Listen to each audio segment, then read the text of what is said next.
BZD Sport. Vivez au rythme de la Coupe du Monde FIFA 2018 avec Tibé Kipré et Diabito. Bonjour à tous et bienvenue à BZD Sport consacré à la 21e édition de la Coupe du Monde de football qui a débuté ce jeudi en Russie.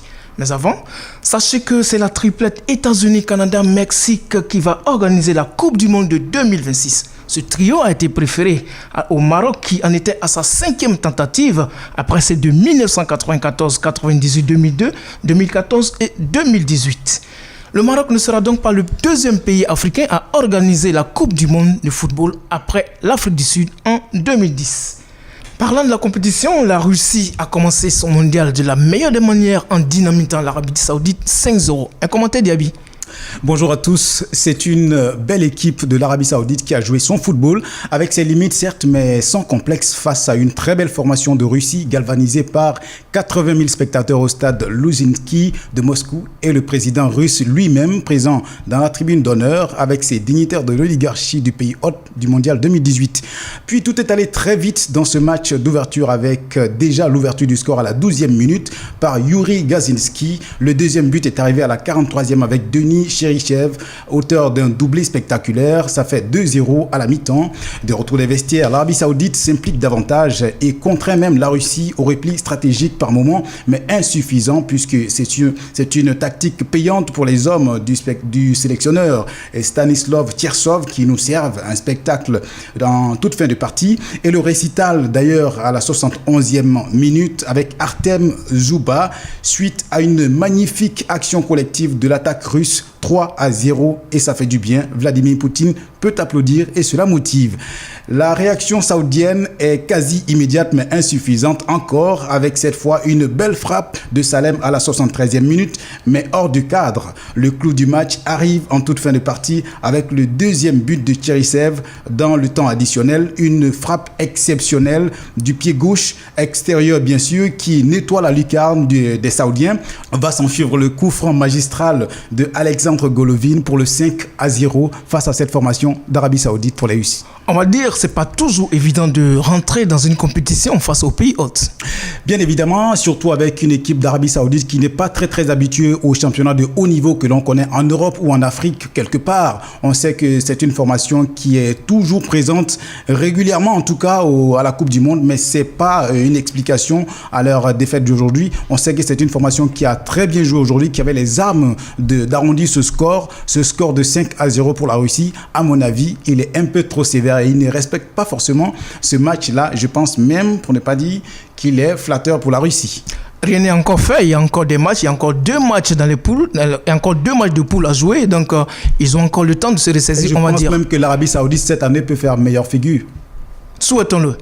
On va rentrer avec les Africains qui entrent en lice pour la 2e journée avec un certain Égypte-Uruguay à 14h et le Maroc qui suit à 17h contre l'Iran. Les Africains ont-ils des chances de bien entamer cette compétition selon toi? En tout cas, Tibé Kipré, les Africains sont très remontés cette année avec le Sénégal, même qui a des ambitions de, je ne sais pas, remporter l'édition. On va rire un tout petit peu, mais de toute façon, l'Égypte déjà va entamer cette compétition avec son joueur phare, c'est-à-dire Mohamed Salah, qui va déjà jouer ce premier match-là. Il y a eu donc plus de peur que de mal avec ce joueur-là qui a été blessé en finale de la Ligue des Champions. On se rappelle bien, ça va créer beaucoup de tension au niveau on va dire la blessure de Salah était devenue une affaire d'État quasiment. Et aujourd'hui, le joueur retrouve sa forme donc. L'Égypte donnera donc tout pour faire bonne figure face à l'Uruguay, on le sait. C'est une formation qui n'a pas l'habitude de plaisanter quand il s'agit de sauver l'honneur. On sait que c'est une équipe qui va commencer le mondial pour l'Afrique.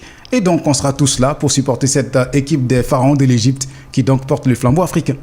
D'accord, contre l'Iran, on va dire que le Maroc a des chances de bien commencer cette compétition car elle est dans une poule B en compagnie de grosses équipes, l'Espagne et le Portugal qui sont favoris dans le groupe, on va dire. Vous l'avez dit contre l'Iran, mais c'est intéressant puisqu'on sait que l'Iran, c'est une autre version entre guillemets de l'Arabie Saoudite. On s'attend donc à une victoire du Maroc, sauf surprise désagréable pour les chérifiens.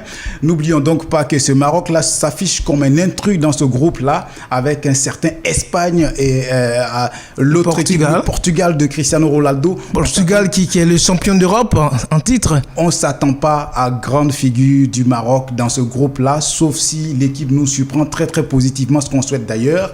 Mais il faut dire que ce n'est pas joué d'avance. Les Africains ont-ils des chances de bien entamer cette compétition, selon toi, Diaby? C'est possible avec les Africains qui sont très remontés à bloc. On se rappelle les déclarations de certains supporters sénégalais qui estiment que leur équipe a les moyens de remporter la Coupe du Monde 2018. C'est ce qu'on souhaite d'ailleurs pour une équipe africaine pour une fois dans l'histoire. Et si c'est possible cette année, pourquoi pas fêter d'ailleurs en Russie, en Europe ici. D'ailleurs, l'événement va commencer aujourd'hui avec l'équipe d'Égypte qui aura sa star à ses côtés, Mohamed Salah, qui avait été blessé en finale de la Ligue des Champions. Mohamed Salah va donc jouer dès ce premier match donc avec l'Égypte et contre l'Uruguay. L'équipe de l'Égypte va donc donner le maximum d'elle-même afin de remporter ce premier match face à l'Uruguay qui n'est pas une petite équipe d'Amérique latine, on le sait. D'accord, on va dire le Maroc aussi va rentrer en liste dans le groupe B, dans un groupe très très très difficile avec l'Espagne et le Portugal. Mais Hervé Renard et son équipe vont entrer en compétition contre, on va dire, le petit poussé de cette équipe, l'Iran, de ce groupe, l'Iran, qui, ma foi, peut permettre au Maroc de bien entamer cette compétition. Et le gros avantage même de l'équipe du Maroc, c'est son entraîneur d'abord, qui est un grand stratège. Un grand stratège, quelqu'un qui sait mobiliser, qui tient le discours qu'il faut, là où il faut et quand il faut. Hervé Renard, on le connaît très bien en tant qu'Ivoirien, puisqu'on sait ce que ce monsieur a été capable de faire avec des joueurs de second rang, avec l'équipe de Côte d'Ivoire et avec l'équipe du Maroc. Donc l'équipe de l'Espagne ou l'équipe du Portugal auront beaucoup de mal à venir à bout de l'équipe du Maroc de Hervé Renard. Et sachant bien que c'est un monsieur également qui ne néglige aucune équipe, je peux vous dire que l'équipe de l'Iran n'aura pas beaucoup de chance puisqu'elle peut compter avec l'effet de surprise. Mais attention, moi je ne pense pas que ce sera possible face à quelqu'un comme Hervé Renard qui sait toujours donner de la valeur à ses adversaires afin de les abattre. Bon vent à toutes les équipes africaines, aux 5 Africains. On espère que pour cette 21e édition, les Africains pourront au moins dépasser les quarts ou les demi-finales. Donc, en tout cas, l'objectif sera cette année de ne pas faire piètre figure comme d'habitude. Atteindre au moins les demi-finales peut-être, Tibé. Ok, merci. Ce sera tout pour ce numéro de BZD Sport. Rendez-vous demain pour un autre magazine. Ouais. Merci et au revoir. BZD Sport. Vivez au rythme de la Coupe du Monde FIFA 2018 avec Tibé Kipré et Diabito. Écoutez et réécoutez BZD Sport sur bzd-radio.com et bzd-tv.com.